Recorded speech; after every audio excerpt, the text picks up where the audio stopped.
안녕하세요.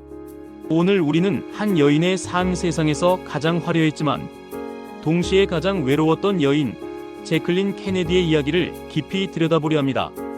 그녀의 삶은 퍼스트레이디라는 영광스러운 자리에서부터 끝없는 비극과 고통으로 점철된 미망인의 삶까지 인간이 겪을 수 있는 모든 스펙트럼의 감정을 담고 있습니다. 그녀가 감춘 고통들은 과연 무엇이었을까요? 그리고 그 고통 속에서도 그녀가 보여준 품위는 우리에게 어떤 메시지를 전할까요? 제클린 부비의 훗날 제클린 케네디. 오나시스가 되는 그녀는 1929년 뉴욕의 상류층 가정에서 태어났습니다. 어린 시절부터 명민하고 예술적인 감각이 뛰어났던 그녀는 프랑스 파리에서 공부하며 세련된 감각과 우아함을 익혔습니다. 특히 프랑스 소르본 대학에서의 유학 경험은 그녀의 시야를 넓혔고 예술과 문화에 대한 깊이 있는 이해를 더했습니다. 이러한 배경은 훗날 그녀가 백악관을 문화와 예술의 전당으로 만들고 미국 대중에게 큰 영향을 미치는 데 중요한 자산이 됩니다. 그리고 1953년 그녀는 당시 촉망받던 젊은 상원 의원 존 F. 케네디를 만나 결혼합니다. 이 결혼은 많은 이들의 부러움을 사는 세기의 결혼식이었고 제클린은 24세의 나이에 워싱턴 사교계의 꽃으로 떠오릅니다. 그녀는 남편의 정치적 야망을 든든히 지원하며 내조했고 대중 앞에 나설 때마다 특유의 우아함과 지성미를 발산했습니다. 그녀의 존재는 남편에게 큰 힘이 되었고 백악관 입성에 중요한 발판을 마련했습니다. 마침내 1961년 존 F. 케네디가 미국의 제35대 대통령으로 당선되면서 제클린은 31세라는 젊은 나이에 미국 역사상 가장 어린 퍼스트레이디가 됩니다. 백악관에 입성한 그녀는 뛰어난 패션 감각과 지적인 매력으로 전 세계의 이목을 집중시켰습니다. 그녀의 스타일은 제키 스타일이라 불리며 유행을 선도했고 단순한 의복을 넘어 하나의 문화적 현상으로 자리 잡았습니다. 그녀는 백악관을 문화와 예술의 중심지로 탈바꿈시키며 케네디 행정부의 활력과 현대적인 이미지를 대내외에 과시했습니다. 백악관 리노베이션을 주도하며 역사적 가치를 보존하는 데 힘썼고 TV를 통해 백악관 투어 프로그램을 진행하며 국민들과 소통하려 노력했습니다. 이렇듯 그녀는 외교적인 자리에서 미국의 품격을 드높였고 백악관 안팎에서 국민들의 큰 사랑을 받았습니다. 하지만 이토록 화려한 삶의 이면에는 누구에게도 말할 수 없는 깊은 고통이 숨겨져 있었습니다. 제클린의 삶을 따라가 보면 그녀는 사랑하는 남편으로부터 깊은 상처를 받았습니다. 존 F. 케네디 대통령의 끊이지 않는 외도와 바람기는 제클린에게 말할 수 없는 정신적 고통을 안겨주었습니다.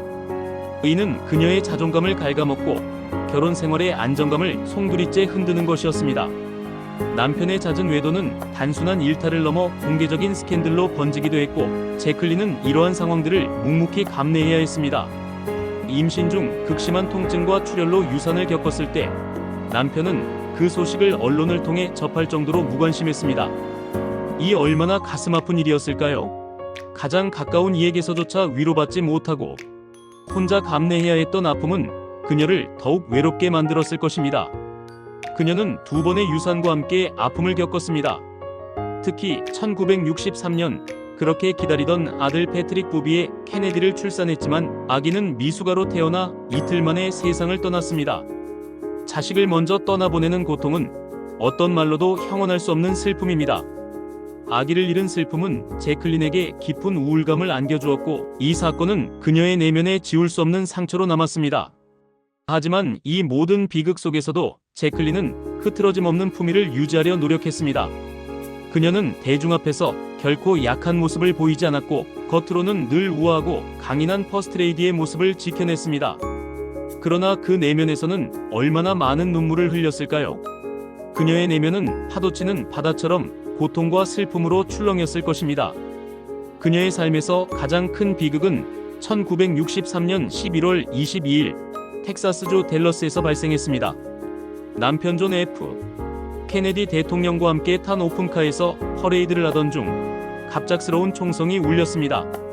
그리고 바로 옆에서 남편이 머리에 총을 맞고 쓰러지는 끔찍한 장면을 그녀는 두 눈으로 목격했습니다. 사랑하는 남편의 마지막 순간을 가장 가까이에서 지켜봐야 했던 그 참혹함은 어떤 이의 삶에서도 쉽게 찾아볼 수 없는 깊은 상처였습니다. 그녀의 아름다운 핑크색 슈트는 남편의 피로 물들었고 그 순간의 충격과 공포는 평생 그녀를 따라다녔을 것입니다. 세계 역사상 가장 유명한 비극 중 하나로 기록된 이 사건은 제클린의 삶을 송두리째 바꿔놓았습니다. 그녀는 남편의 죽음 앞에서 놀라운 침착함과 강인함을 보여주었습니다. 피로 얼룩진 옷을 갈아입지 않고 남편의 시신과 함께 에어포스원에 탑승하여 워싱턴으로 돌아왔고 비행기 안에서 린든 B. 존슨의 대통령 취임 선서를 지켜보았습니다. 장례식 내내 슬픔을 꾹 누르며 위엄을 잃지 않았습니다. 그녀는 어린 두 아이 캐롤라인과 존 주니어를 데리고 남편의 관 앞에서 경례를 하는 모습을 연출하며 전 세계인들의 가슴을 울렸습니다.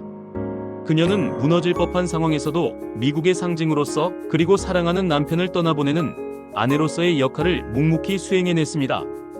이 모습은 수많은 사람들에게 깊은 감동과 존경심을 불러일으켰습니다. 그녀의 강인한 태도는 비탄에 잠긴 미국 국민들에게 위안과 희망을 주었고 제클린은 국민적 영웅으로 떠올랐습니다. 남편의 암살 이후 제클린의 삶은 더욱 깊은 고뇌에 빠져들었습니다. 그녀는 남편을 잃은 슬픔과 함께 어린 자녀들을 보호해야 한다는 막중한 책임감을 느꼈습니다. 대중의 시선과 언론의 끊임없는 관심 속에서 그녀는 평범한 삶을 살기 어렵다는 것을 깨달았습니다. 파파라치들의 집요한 추적과 언론의 과도한 관심은 그녀와 자녀들에게 큰 부담으로 다가왔습니다. 결국 그녀는 남편 사후 5년 뒤 그리스의 선박왕 아리스토틀 오나시스와 재혼합니다. 많은 이들이 이 결혼을 두고 의아해했지만 그녀에게는 오나시스가 제공하는 막대한 부와 그를 통한 물리적인 보호가 절실했을 것입니다. 그녀는 자녀들을 파파라치와 암살 위협으로부터 보호하기 위해 안전한 환경이 필요했고 오나시스는 그녀에게 그 모든 것을 줄 수 있는 사람이었습니다. 어떤 사람들은 이 결혼을 사랑 없는 거래라고 비난했지만 제클린에게는 생존을 위한 선택이었을지도 모릅니다. 그녀의 주변에는 늘 정치적 야망을 가진 이들이 맴돌았고 심지어 존 F. 케네디의 동생인 로버트 케네디와 재혼하여 백악관에 재입성하려는 계획까지 논의되었지만 로버트 케네디마저 암살당하면서 그녀의 삶은 또 한 번의 좌절을 겪게 됩니다. 사랑하는 사람들을 연이어 비극적인 사건으로 잃어야 했던 그녀의 삶은 그야말로 고통의 연속이었습니다. 이 연속된 비극은 그녀에게 깊은 절망감을 안겨주었지만 그녀는 이를 극복하려 끊임없이 노력했습니다. 제클린은 이 모든 고통 속에서도 결코 무너지지 않았습니다. 그녀는 자신의 삶을 개척해 나갔고 특히 오나시스와 사별한 후에는 뉴욕에서 책 편집자로 일하며 새로운 삶을 시작했습니다. 단순히 돈을 벌기 위해서가 아니라 자신의 지성과 열정을 쏟아볼 수 있는 일을 통해 자아를 실현하려 노력했습니다. 그녀는 패션 아이콘이자 비극의 주인공으로만 기억되는 것을 넘어 자신만의 방식으로 세상에 기여하려 했습니다. 더 나아가 그녀는 역사 보존과 문화, 예술 분야에 대한 애정을 바탕으로 여러 단체에서 활발히 활동하며 사회에 긍정적인 영향력을 행사했습니다. 자신의 이름이 가진 영향력을 좋은 방향으로 사용하려 노력한 것입니다. 그녀의 삶은 비록 불운과 고통으로 가득했지만 제클린 케네디는 절제와 품위를 잃지 않고 자신의 길을 묵묵히 걸어갔습니다. 그녀는 상속자 정신, 즉 자신이 물려받은 재능과 기회를 통해 더 나은 세상을 만들고 후대에게 영감을 주고자 하는 정신을 가지고 있었습니다. 그녀의 우아함, 강인함, 그리고 겉으로 드러내지 않았던 내면의 고통은 오늘날까지도 많은 이들에게 깊은 울림을 줍니다. 그녀의 삶은 고통 속에서도 빛을 잃지 않는 인간 정신의 위대함을 보여주는 증거라고 할 수 있습니다. 제클린 케네디의 이야기는 단순히 한 유명인의 비극적인 삶이 아닙니다. 그것은 인간이 겪을 수 있는 가장 깊은 슬픔과 상실 속에서도 어떻게 품위를 지키고 어떻게 다시 일어서서 삶을 이어나갈 수 있는지를 보여주는 강력한 메시지입니다. 그녀는 삶의 고난 속에서도 자신을 잃지 않았고 끝내 자신만의 방식으로 빛을 발했습니다. 그녀가 감춘 고통들은 그녀를 더욱 강하게 만들었고 그 강인함은 우리에게 깊은 감동과 용기를 선사합니다. 삶의 어떤 어려움 속에서도 자신을 잃지 않고 품위를 지키며 나아가는 것, 이것이 바로 제클린 케네디가 우리에게 남긴 가장 큰 유산이 아닐까요? 그녀의 삶은 우리에게 깊은 울림을 주며 진정한 강인함이 무엇인지 다시금 생각하게 합니다. 그녀는 비록 세상에서 가장 외로운 여성으로 기억될지라도 그 외로움 속에서 피어난 그녀의 품위와 강인함은 영원히 우리의 마음속에 남아 빛을 발할 것입니다.